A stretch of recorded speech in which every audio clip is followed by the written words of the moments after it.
on the issue of the FBI and public officials. COINTELPRO, by any other name, is still COINTELPRO. And what is happening now with COINTELPRO into the 80s and into the 90s is that it is actually worse than what it used to be, because we are less vigilant. We are definitely less vigilant. And again, because we are becoming even more so of an emotional people. What the FBI did to Coleman Young in Detroit, Michigan was a sin. For 20 years, they followed him. They infiltrated his inner circle. And I worked in Detroit, so I don't tell you this as hearsay. I worked in Detroit. I've seen them work in the Coleman Young case. I was there as they put up posters of Coleman Young, put up posters of other black people, and put a dog next to him or a bulldog next to him. And as I spoke up against that, other black agents just laughed with the rest of them. They tracked Coleman Young and put pressure on him. Because let me tell you this, more than a physical death, one of the worst things that can be done to you is a psychological death. Knowing that this is going on. Look what happened. Look, read the history. Look what happened to Paul Robeson. They didn't kill him physically. They psychologically drove him to the point that he was losing his mind and ended up in insane asylums, the ones that they put him in, right? Psychologically. And this is the kind of pressure they put on Coleman Young.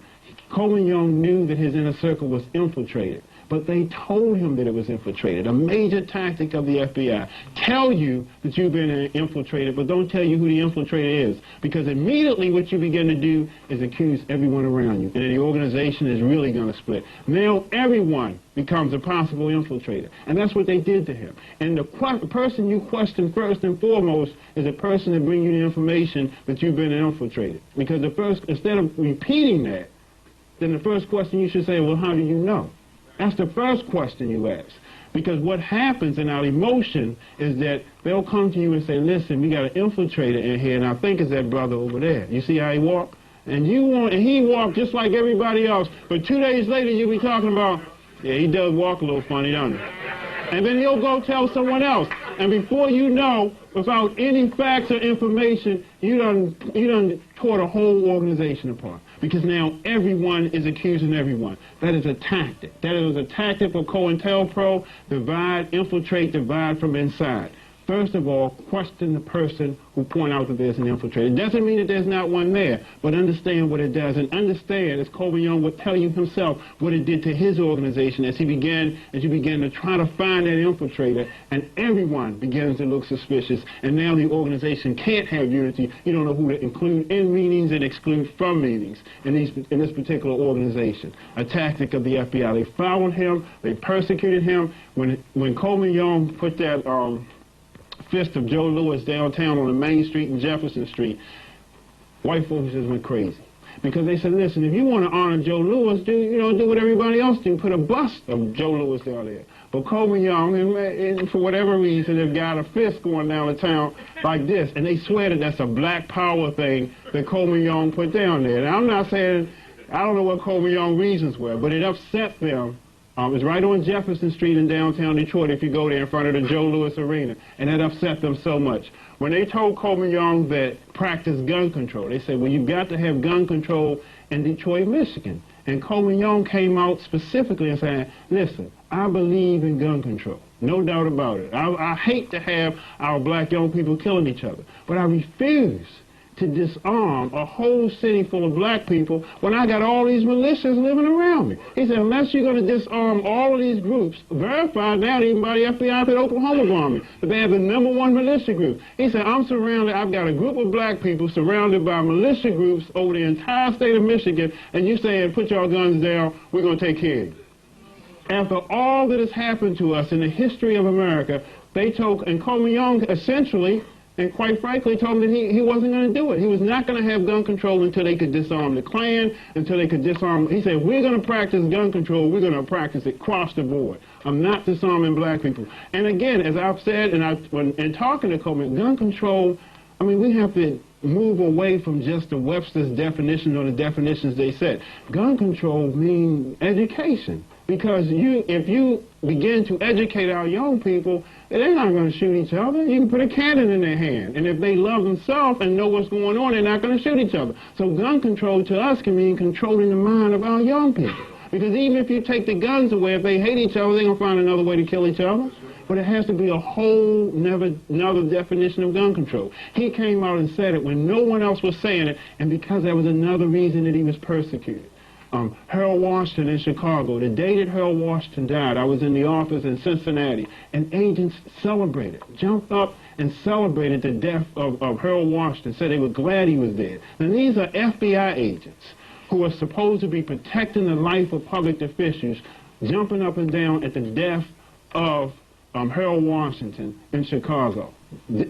I've documented, I've testified all of this, swore to all of it, and documented it over and over again. The FBI has yet to deny it. But they just don't think it matters because black folk won't concentrate on that. They'll say, oh yeah, well that's a shame. And then they'll go right back to believing the FBI. They shouldn't have done that.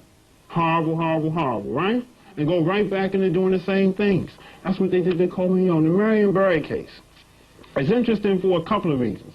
First of all, the FBI do not have authority to investigate misdemeanor cases. You have to understand, Marion Barry was found with a residue of crack cocaine. Not crack cocaine, it was a residue in the pipe that they wiped out and went to the lab and got him. Now they got him on tape, but the FBI, first of all, the first and foremost question is, if you're saying that the FBI, these organizations are targeting public black officials, here was your prime example. Why were they investigating a case that involved the residue of crack cocaine? They couldn't investigate it according to their own policy. You can check them out. Go ask them. Their own policy doesn't allow them to investigate it as public corruption because it's just a drug case. Public corruption means, you buying political favors. So they couldn't investigate it under their public corruption squad, and they couldn't investigate it under their drug squad simply because the amount was too low. Now, local police can investigate it, but the FBI paid for that, $9 million, set up the scheme, set up the cameras, set up the whole thing to get Marion Barry. Marion Barry have a hand in his own demise, right?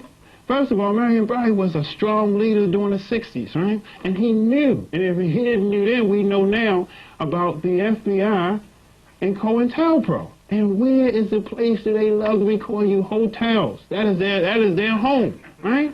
That is the home of the FBI. They can tell you that. You can go to the COINTELPRO records and see that that is the home of the FBI. And if you're going to be a leader of black people in this day and age, you have to at least be intelligent enough to know to go back and interpret history and say, listen, somebody's inviting me to a hotel room to smoke crack cocaine, a room that they already got for me, right? And that's when we have to use history. That's when you start to use history instead of just quote history. You begin to use history and say, wait a minute, I just don't want it. Because we're good at knowing history. We can quote the dates and the times and things like that. But can you open it up, dissect it, and say, this is what it means not to do again? Okay? They love hotel rooms. They can put cameras in the alarm clock and lamps and the cushions on the chair. They love hotel rooms. It's perfect. And we still, for the most part, haven't learned from that. Because here's what we do. Revolutionary brothers, right? We're going to the Hilton in 2 weeks in Chicago. We call and make reservations. I mean, who doesn't know you coming? They gonna set your room up for you. And we got a nice room for you. What size bed you want, right? You have made reservations 2 weeks in advance. 2 weeks in advance, you've told them where you're going to stay, what you're going to do, and you know from history that you don't have to be doing anything revolutionary or wrong if they think that you're organizing young people, if you're educating young people, or as the records say in the COINTELPRO files, if you have the chance of becoming a black leader, they better get something on you now so they can control you later when you get in office so you can become their candidate. And you still make reservations, I'll be there in 2 weeks. Put me up, get me a room, right?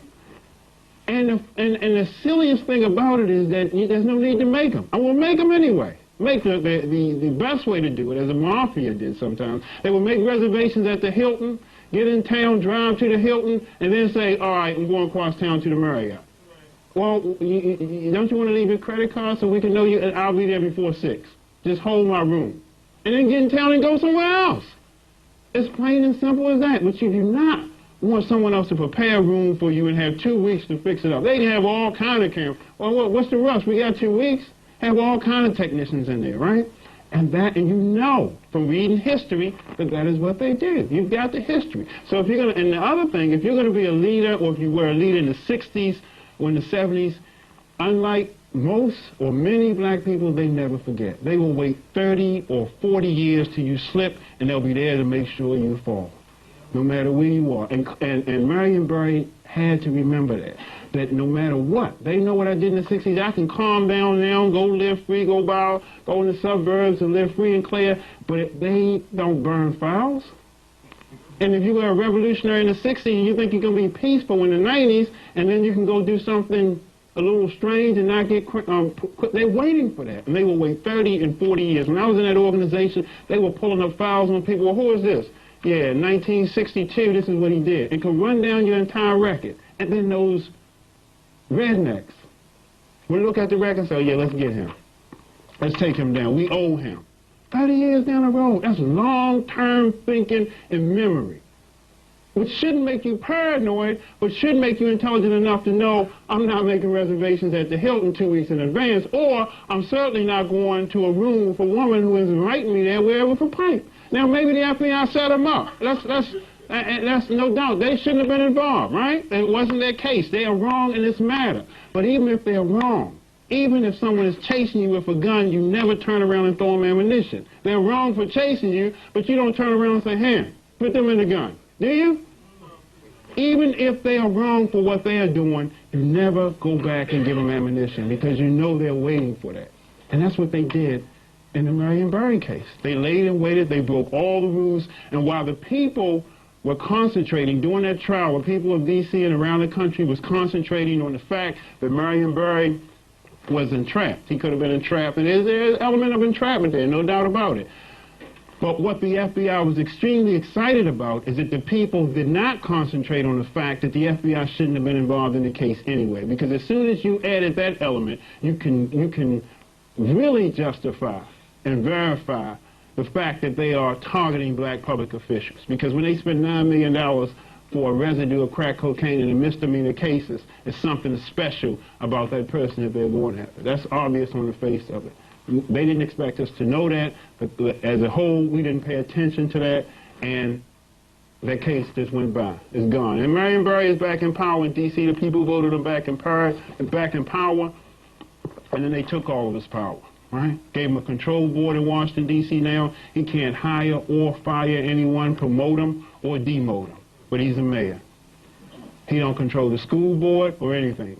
The control board controls all of that. So they say, you voted him back in, this is your mayor, but he's completely powerless. As an example to what they did for re-electing him, as a punishment to the people of Washington, D.C.